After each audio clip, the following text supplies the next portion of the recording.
ଆଜିର ବିଷୟ ସଂଘର୍ଷ ଜୀବନର ସାଉଁଟା ଖୁସି। 5 ଦିନ ହେଲାଣି ଅଚରା ଜ୍ୱରରେ ପଡ଼ି ଆଜି ଉଠିଛି ପାର୍ବତୀ।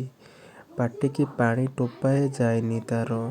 ଭାତ କଥା ଛାଡ଼, ଏ ନିଆଁ ଲଗା କରୋନା ବେମାରୀ ଯୋଗୁଁ ଆଜିକାଲି କାମ ପାଇଟି କିଛି ବି ମିଳୁନି।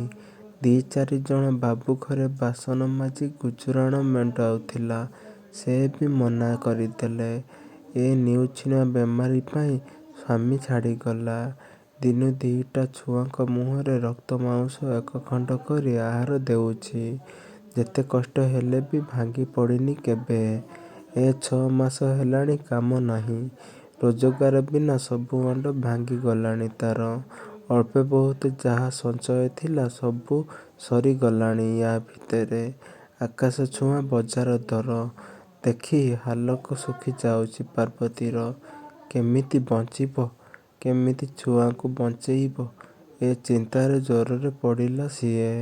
ହାଣ୍ଡିରେ ଚାଉଳ ସେରେ ଥିଲା, ପଡ଼ୋଶୀ ଘର ଖୁଡ଼ୀଙ୍କୁ ଦେଇଥିଲା 2 ଦିନ ତଳେ। ସେ କ'ଣ ତା' ପିଲାକୁ ଭାତ ମୁଠାଏ ଦେଇଥିଲେ, କିନ୍ତୁ କାଲିଠାରୁ ତା' ପିଲା କିଛି ବି ଖାଇ ନାହାନ୍ତି। ତା' କଥା କିଏ ପାଖ ଡାକ୍ତରଖାନାରୁ 8 ବର୍ଷର ବଡ଼ ଝିଅ ତା' ପାଇଁ ଔଷଧ 4ପାନ କହି ଆଣିଥିଲା। ଖାଲି ପେଟରେ ଔଷଧ ଖାଇବନି ବୋଲି ଗାଁ ସାଉ ମଉସା ଦୋକାନରୁ ଝିଅକୁ ପଠେଇ ଶାଗୁ 200 ଆଣି ଖୁଡ଼ୀକୁ ଦେଇଥିଲା। ସାଉ ମଉସା ତ ବାକି ଦେବାକୁ ମନା କରୁଥିଲେ, କେବଳ ଝିଅ କାନ୍ଦିବାରୁ ସେ ଦେଲେ। ଲୁଣ ଶାଗୁ ଟିକେ ଫୁଟେଇ ବିଚରା ସେଇ ଖୁଡ଼ୀ ତାକୁ ଦେଇଥିଲେ। ତାକୁ ଯେମିତି ପିଇଛି ପେଟ ଚକଟି ମନ୍ତି ହୋଇ ଯେତିକି ନ ପିଇଥିଲା ତା' ସେତିକି ବାନ୍ତି ହେଇଗଲା। ମା'ର ଏ ଅବସ୍ଥା ଦେଖୁ ପିଲା 2ଟା କୁଙ୍କୁରି କାଙ୍କୁରି ହେଇ ଭୟରେ ମା' ପାଖରେ ବସିଥିଲେ। ଭୋକରେ ସାନ ପିଲାଟା ଆଉଣ୍ଡି ହେଇ କାନ୍ଦିବାକୁ ଆରମ୍ଭ କଲେ। ଝିଅ ତାକୁ ବୁଝେଇ ପାଣି ଟୋପାଏ ପିଆଇ ଦେଉଥାଏ। ଆଜି 5 ଦିନ ପରେ ଜ୍ୱର ଛାଡ଼ିବାରୁ ସେ ଉଠି ବସିଛି। ନିଜ କଥା କ'ଣ ବୁଝିବ। ପିଲା 2ଟାଙ୍କ ଶୁଖିଲା ଭୋକିଲା ମୁହଁ ଦେଖି ତା' ଛାତି ଭିତରଟା କ'ଣ ହେଇଯାଉଛି। ପିଲା 2ଟା ବୋଉକୁ ଦେଖି ଏକାବେଳକେ କାନ୍ଦି ଉଠି କହି ପକେଇଲେ, ବୋଉ, ବହୁତ ଭୋକ ହେଉଛି, କାଲିଠୁ ଆମେ କିଛି ଖାଇନୁ। ଏ କଥା ଶୁଣି ପାର୍ବତୀର ଛାତିରୁ କୋହ ଉଠି ଲୁହ ହେଇ ଗଡ଼ି ପଡ଼ିଲା ଶୁଖିଲା ଆଖିରୁ। ଦମ୍ଭ ଧରିଲା। ଶୁଣିଥିଲା ବଜାରରେ ହୋଟେଲ ଖୋଲିଲାଣି। ଆଗରୁ ବେଳେ ବେଳେ ସେଠି ସେ ମସଲା ବଟାବଟି ବାସନ ମଜାମଜି କାମ କରୁଥିଲା। ଯାଉଛି ବାବୁଙ୍କୁ କହିବି, ମୋତେ କିଛି କାମ ଦେବେ। ବଳକା ଭାତ 2ଟା ଆଣିଲେ ପିଲା ଖାଇବେ। ବଳ ନଥାଏ, ତଥାପି ଭାରି କଷ୍ଟରେ ସାନ ପୁଅକୁ ଧରି ଏତେଗୁଡ଼ା ବାଟ ଚାଲି ଆସି ହୋଟେଲ ଦୁଆର ମୁହଁରେ ପହଞ୍ଚିଲା।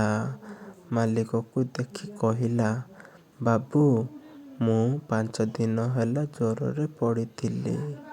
ମୋ ପିଲା 2 ଦିନ ହେଲା କିଛି ଖାଇ ନାହାନ୍ତି। ଆଜି ମୋ ଦେହ ଟିକେ ଭଲ ହେଇଛି। ମୋତେ କିଛି କାମ ଦିଅନ୍ତୁ। ପିଲା ମୋ ଭୋକରେ ଆଉଟି ପାଉଟି ହେଉଛନ୍ତି। ହୋଟେଲ ମାଲିକ ସବୁ ଶୁଣି କହିଲେ, 4 ମାସ ହେଲା ହୋଟେଲ ବନ୍ଦ ଥିଲା, 10 ଦିନ ହେଲା ଖୋଲିଛି। ବେପାର ନାହିଁ। କି କାମ ଦେବି ତୋତେ? ବହୁତ ଅନୁନୟ ବିନୟ ହେଇ କହିଲା ବାବୁ, କାମ ନଇଲେ ନାହିଁ। ବାସି ବଳକା ଭାତ ମୁଠାଏ ଅଛି ଯଦି ଦିଅନ୍ତୁ, ମୋ ପିଲାମାନେ ଖାଆନ୍ତେ, ଆପଣଙ୍କର ଧରମ ହୁଅନ୍ତା।